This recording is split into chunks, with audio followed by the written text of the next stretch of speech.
ओम शांति। 28 मई 2024 बाबा के महावाक्य। मीठे बच्चे, बाप है सर्व संबंधों के प्यार की स्क्रीन। एक मीठे माशूक को याद करो तो बुद्धि सब तरफ से हट जाएगी। प्रश्न: कर्मातीत बनने का सहज पुरुषार्थ व युक्ति कौन सी है? उत्तर: भाई भाई की दृष्टि को पक्का करने का पुरुषार्थ करो। बुद्धि से एक बाप के सिवाय और सब कुछ भूल जाए। कोई भी देहधारी संबंध याद न आए तब कर्मातीत बनेंगे। अपने को आत्मा भाई भाई समझना यही पुरुषार्थ की मंजिल है। भाई भाई समझने से देह की दृष्टि विकारी ख्यालात खत्म हो जाएंगे। ओम शांति। डबल ओम शांति। डबल कैसे है? यह तो तुम बच्चों की ही बुद्धि में है। बाप भी बच्चों को ही बैठ समझाते हैं।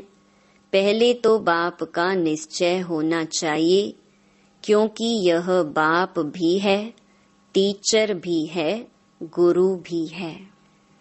यूं तो लौकिक रीति से अलग अलग होते हैं। टीचर जवानी में किया जाता है, गुरु 60 वर्ष की आयु के बाद करते हैं। यह तो जब आते हैं तीनों ही इकट्ठी सर्विस करते हैं। कहते हैं छोटे बड़े सब पढ़ सकते हैं। बच्चों की ब्रेन अच्छी फ्रेश होती है। यह तो बच्चे समझ गए। छोटे बड़े सब जीव की आत्मा जरूर हैं। आत्मा जीव में प्रवेश करती है। आत्मा और जीव में फर्क तो है ना। यहाँ तुम बच्चों को आत्मा और परमात्मा का ज्ञान दिया जाता है। आत्मा तो अविनाशी है, बाकी शरीर यहाँ भ्रष्टाचार से पैदा होता है। वहाँ तो भ्रष्टाचार का नाम ही नहीं होता। गाया जाता है संपूर्ण निर्विकारी दुनिया। श्रेष्ठाचारी और भ्रष्टाचारी अक्षर है ना। यह सब बातें बाप ही समझाते हैं। बच्चों को सिर्फ यह पक्का निश्चय हो जाए कि हम आत्माओं का बाप हमको पढ़ाते हैं। बाप आते ही हैं पुरुषोत्तम संगम युग पर। तो इससे सिद्ध होता है कनिष्ठ से पुरुषोत्तम बनाते हैं। यह दुनिया ही कनिष्ठ तमो प्रधान है। इसको रौरव नर्क कहा जाता है। अब हमको वापस जाना है, इसलिए अपने को आत्मा समझो। बाप आए हैं लेने लिए। हम भाई भाई हैं, यह पक्का निश्चय कर लो। यह देह तो रहेगी नहीं, फिर विकार की दृष्टि खलास हो जाएगी। यह है बड़ी मंजिल। इस मंजिल पर बहुत थोड़े पहुंच सकते हैं। मेहनत है। पिछाड़ी में कोई भी चीज याद न आए, इसको कहा जाता है कर्मातीत अवस्था। यह देह भी विनाशी है, इससे भी ममत्व निकल जाए। पुराने संबंध में ममत्व नहीं रखना है, अब तो नए संबंध में जाना है। पुराना आसुरी संबंध स्त्री पुरुष का कितना छी है। बाप कहते हैं अपने को आत्मा समझो। अब वापस जाना है। आत्मा आत्मा समझते रहेंगे तो फिर शरीर का भान नहीं रहेगा। स्त्री पुरुष की कशिश निकल जाएगी। लिखा हुआ भी है अंतकाल जो स्त्री सिमरे, ऐसे चिंतन में जो मरे। इसलिए कहते हैं अंत काल गंगा जल मुख में हो, श्री कृष्ण की याद हो। भक्ति मार्ग में तो श्री कृष्ण की याद रहती है। श्री कृष्ण भगवानुवाच कह देते हैं। यहाँ तो बाप कहते हैं देह को भी याद नहीं करना है। अपने को आत्मा समझो और सब तरफ से दिल हटाते जाओ। सभी संबंधों का प्यार एक में जैसे सैकरीन हो जाता है। सबका मीठा और फिर सबका माशूक भी है। माशूक एक ही है, परंतु भक्ति मार्ग में नाम कितने रख दिए हैं। भक्ति का विस्तार बहुत है। यज्ञ, तप, दान, तीर्थ, व्रत करना, शास्त्र पढ़ना, ये सब भक्ति मार्ग की सामग्री है। ज्ञान की सामग्री तो कुछ भी है नहीं। यह भी तुम नोट करते हो समझाने के लिए। बाकी तुम्हारे कागज आदि कुछ भी रहेंगे नहीं। बाप समझाते हैं बच्चे, तुम शांति धाम से आए थे, शांत ही थे। शांति के सागर से तुम शांति का, पवित्रता का वर्षा लेते हो। अभी तुम वर्षा ले रहे हो ना, ज्ञान भी ले रहे हो। स्टेटस सामने खड़ा है, यह ज्ञान सिवाय बाप के और कोई दे ना सके। यह है रूहानी ज्ञान। रूहानी बाप एक ही बार आते हैं रूहानी ज्ञान देने लिए। उनको कहते भी हैं पतित पावन। सुबह को बच्चों को बैठ ड्रिल कराते हैं। वास्तव में इसको ड्रिल भी नहीं कहा जाए। बाप सिर्फ कहते हैं बच्चे, अपने को आत्मा समझ मुझे याद करो। कितना सहज है। तुम आत्मा हो ना। कहाँ से आए हो? परम धाम से। ऐसे और कोई भी पूछेंगे नहीं। पारलौकिक बाप ही बच्चों से पूछते हैं, बच्चों परम धाम से आए हो ना? इस शरीर में पार्ट बजाने। पार्ट बजाते बजाते अब नाटक पूरा हुआ। आत्मा पतित बनी तो शरीर भी पतित बना है। सोने में ही अलॉय पड़ती है, फिर उनको गलाया जाता है। वह सन्यासी लोग ऐसे अर्थ कभी नहीं समझाएंगे। वो तो ईश्वर को जानते ही नहीं। बाप से योग रखो यह मानते ही नहीं। बाप जो सिखलाते हैं वह और कोई सिखला ना सके। इसमें तो प्रैक्टिकल में मेहनत करनी होती है। बाप तो कितना सहज करके समझाते हैं। गाते भी हैं पतित पावन है, सर्वशक्तिमान है, उसे ही श्री श्री कहा जाता है। और श्री कहा जाता है देवताओं को। उनको शोभता है। उन्हों की आत्मा और शरीर दोनों पवित्र हैं। आत्मा को तो कोई निर्लेप कह न सके। आत्मा ही 84 जन्म लेती है, परंतु मनुष्य ना जानने के कारण अनराइचियस बन पड़े हैं।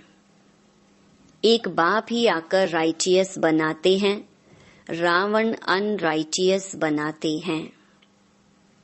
चित्र तो तुम्हारे पास है, बाकी ऐसा 10 शीश वाला रावण कोई होता नहीं। सतयुग में तो रावण है नहीं, यह तो क्लियर है। परंतु जो सुनने वाले होंगे वह कहेंगे यहाँ का सैपलिंग है। कोई थोड़ा सुनेंगे, कोई बहुत भी सुनेंगे। भक्ति मार्ग का देखो विस्तार कितना है। अनेक प्रकार के भक्त हैं और फिर पहले से ही सुना है भगाते थे। श्री कृष्ण के लिए भी कहते हैं ना, भगाया। फिर ऐसे श्री कृष्ण को प्यार क्यों करते हैं, पूजते क्यों हैं? तो बाप बैठ समझाते हैं, श्री कृष्ण तो फर्स्ट प्रिंस है। वह तो कितना बुद्धिमान होगा। सारे विश्व का मालिक क्या कम बुद्धिमान होगा? वहां उन्हों को वजीर आदि होते नहीं, राय लेने की दरकार नहीं। राय लेकर तो संपूर्ण बना है, फिर राय क्या लेंगे? तुमको आधा कल्प कोई की राय नहीं लेनी होती है। स्वर्ग और नर्क का नाम भी सुना है, यह तो स्वर्ग हो ना सके। पत्थर बुद्धि हैं जो समझते हैं यहाँ हमको धन है, महल आदि सब हैं, यही स्वर्ग है। परंतु तुम जानते हो स्वर्ग तो है नई दुनिया। स्वर्ग में तो सब सदगति में होते हैं, स्वर्ग नर्क इकट्ठा थोड़े ही होगा। स्वर्ग किसको कहा जाता है, उसकी आयु कितनी है, यह सब बाप ने तुम्हें समझाया है।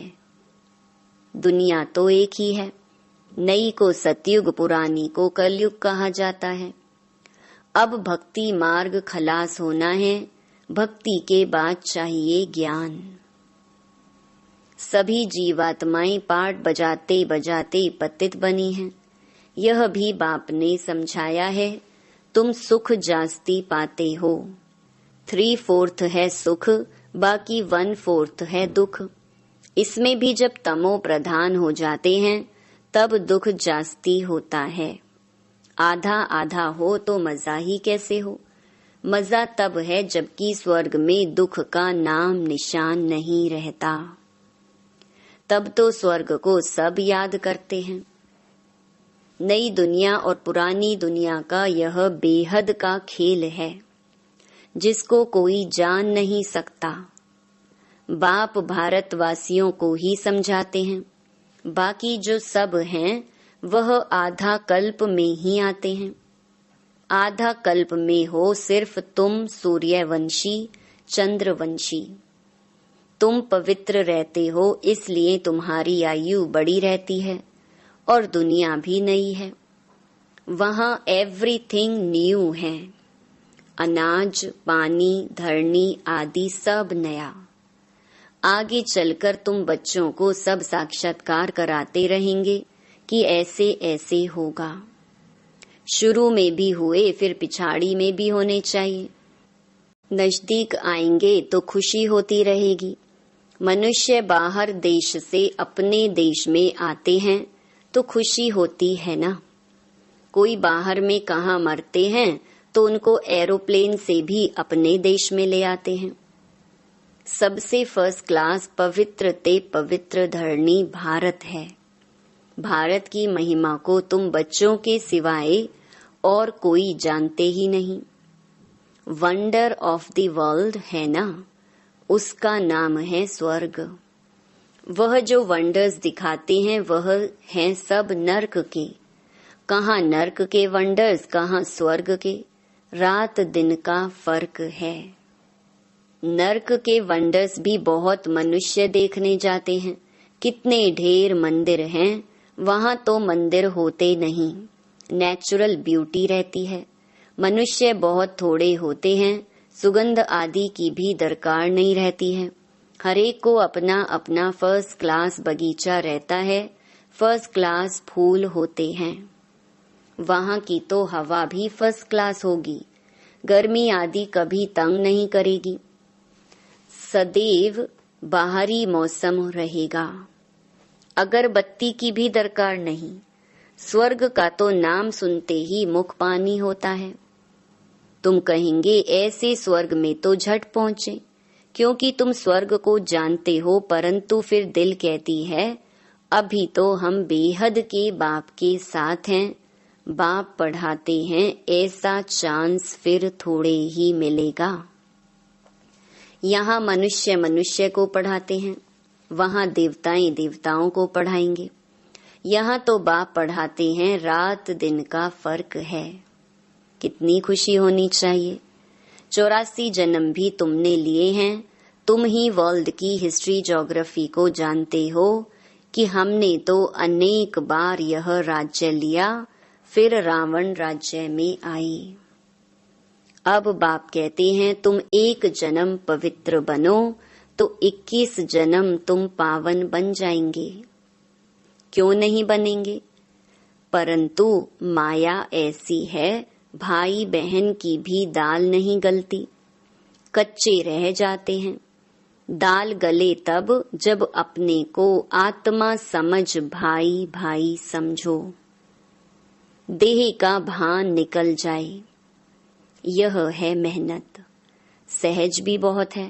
कोई को कहेंगे बहुत डिफिकल्ट है तो उनकी दिल हट जाएगी, इसलिए इसका नाम ही है सहज याद। ज्ञान भी सहज है। 84 के चक्कर को जानना है, पहले पहले बाप का परिचय देना है। बाप की याद से ही आत्मा की जंक उड़ जाएगी और पवित्र दुनिया का वर्षा पाएंगे। पहले बाप को याद करो। भारत का प्राचीन योग ही कहते हैं, जिससे भारत को विश्व की बादशाही मिलती है। प्राचीन कितने वर्ष हुए? तो लाखों वर्ष कहते। तुम जानते हो 5000 वर्ष की बात है। वही राजयोग फिर से बाप सिखला रहे हैं, इसमें मूंझने की दरकार ही नहीं। पूछा जाता है तुम आत्माओं का निवास स्थान कहाँ है? तो कहेंगे हमारा निवास स्थान भ्रकुटी है। तो आत्मा को ही देखना पड़े। यह ज्ञान तुमको अभी मिलता है, फिर वहां ज्ञान की दरकार नहीं रहेगी। मुक्ति जीवन मुक्ति को पा लिया, खलास। मुक्ति वाले भी अपने समय पर जीवन मुक्ति में आकर सुख पाएंगे। सब जीवन मुक्ति में आते हैं वाया मुक्ति।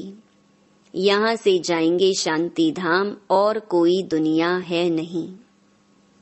ड्रामा अनुसार सबको वापस जाना ही है। विनाश की तैयारियां हो रही हैं। इतना खर्चा कर बॉम्ब्स बनाते हैं, सो रखने के लिए थोड़े ही बनाते हैं। बारूद है ही विनाश के लिए। सतयुग त्रेता में यह चीजें होती नहीं। अब 84 जन्म पूरे हुए, हम यह शरीर छोड़ घर जाएंगे। दीपमाला पर सब नए नए अच्छे अच्छे कपड़े पहनते हैं ना। तुम आत्मा भी नई बनती हो। यह है बेहद की बात। आत्मा पवित्र बनने से शरीर भी फर्स्ट क्लास मिलता है। इस समय आर्टिफिशियल फैशन करते हैं, पाउडर आदि लगाकर खूबसूरत बन जाते हैं। वहां तो नेचुरल ब्यूटी होती है। आत्मा एवर ब्यूटीफुल बन जाती है, यह तो तुम समझते हो। स्कूल में सब एक जैसे नहीं होते। तुम भी पुरुषार्थ करते हो हम ऐसा लक्ष्मी नारायण बने।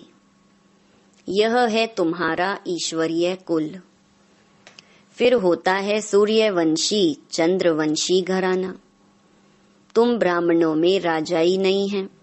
तुम अभी संगम पर हो। कलयुग में अब राजाई है नहीं।